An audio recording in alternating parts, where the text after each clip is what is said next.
আসসালামু আলাইকুম ভিউয়ার্স, এই মুহূর্তে কিন্তু আরেকটি বাইক আমরা সেল করিলাম। এই SYM বাইকটি এই বড় ভাইয়ের কাছে। বাইক কোথায় থেকে আসলো, কত টাকা দিয়ে বাইকটি কিনলো, সে সম্পর্কে বিস্তারিত জেনে নেই ভাইয়ের কাছ থেকে। আসসালামু আলাইকুম।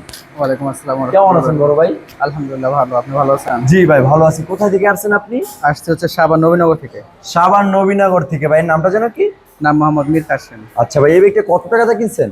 এই বাইকটা মূলত ক্রয় করছে হচ্ছে গিয়ে আপনার 58,000 টাকা। 58,000 টাকা দিয়ে বাইকটা ক্রয় করছেন। বাইকটা কি কাগজপত্র সমস্ত কিছু বুঝে পাইছেন? পেপারস ডিজিটাল নাম্বার প্লেট লাগানো দেখা যাইতেছে। হ্যাঁ, সবকিছু বুঝে পেয়েছি। পেপারস পত্র সব বুঝে পাইছেন? হ্যাঁ, বাইকটা কি কেনার আগে চালিয়ে দেখছেন? চালিয়ে দেখছি, মূলত আমার বড় ভাই চালাইছে। আপনার বড় ভাই চালাইছে? ওই তো আপনার বড় ভাই নাকি?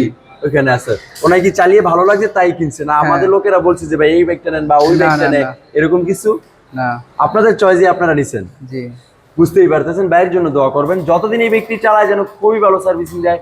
আর আমাদের জন্য দোয়া করবেন, আমরা যেন আরো কম প্রাইসে বাইকগুলো সেল করতে পারি। আর আমাদের লোকেশন তো সকলেই জানেন, নরসিংদী জেলার মাধবদীতে। মাধবদী বাস স্টেশন নেমে 20 টাকা রিক্সা ভাড়া নিবে। বলবেন যে শিকলাবাড়ি মোড়, মিড টাওয়ার। মিড টাওয়ারের আন্ডারগ্রাউন্ড সম্রাট বাইক গ্যালারি উপস্থিত। সকলে ভালো থাকবেন, সুস্থ থাকবেন। আল্লাহ হাফেজ।